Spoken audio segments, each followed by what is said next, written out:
தமிழ்நாட்டில் எஸ்ஐஆர் படிவம் கொடுக்கும் வேலை விரைவாக நடந்து கொண்டே இருக்கிறது.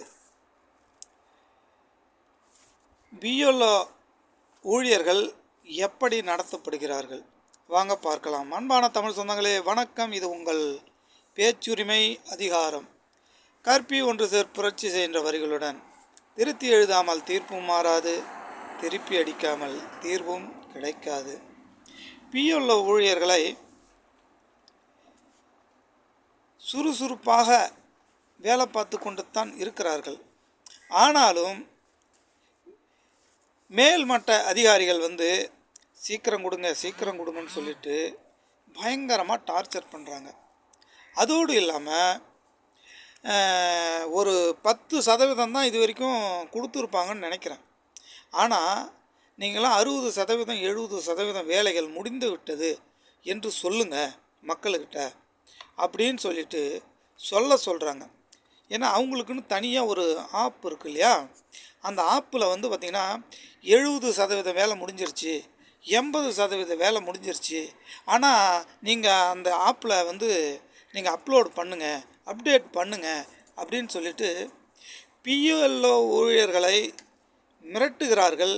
பிஎல்ஓ ஊழியர்கள் மிரட்டப்படுகிறார்கள்.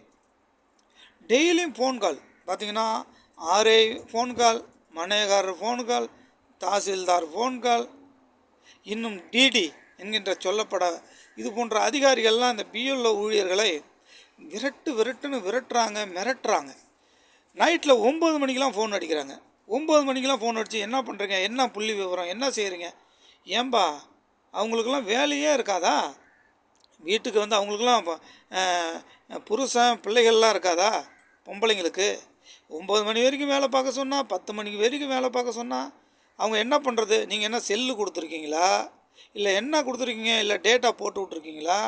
செல்லும் கொடுக்க மாட்டீங்க, டேட்டாவும் போட மாட்டீங்க. ஆனால் அவங்க வேலை மட்டும் செய்யணும்னா எப்படி செய்வாங்க? ஒரு திட்டமிடல் இருக்கிறது இல்லையா? ஒரு எஸ்ஆர்ஐ இதை ஒரு மக்கள் முக்கியமான இது. இந்த எஸ்ஆர்ஐ படிவத்தை கொடுக்கறதுக்கு ஒரு திட்டமிடல் வேண்டாமா? ஒரு திட்டமிட்டு இதற்கு ஒரு 4-5 மாதமாவது ஆகும். ஒரு திட்டமிட்டு ஒரு 4-5 மாதம் ஒரு ட்ரைனிங் கொடுத்து ஒரு செல்லு, அந்த செல்ஃபோனுக்கு உள்ள ஒரு டேட்டா நெட்டு போட்டு கொடுக்கணும்.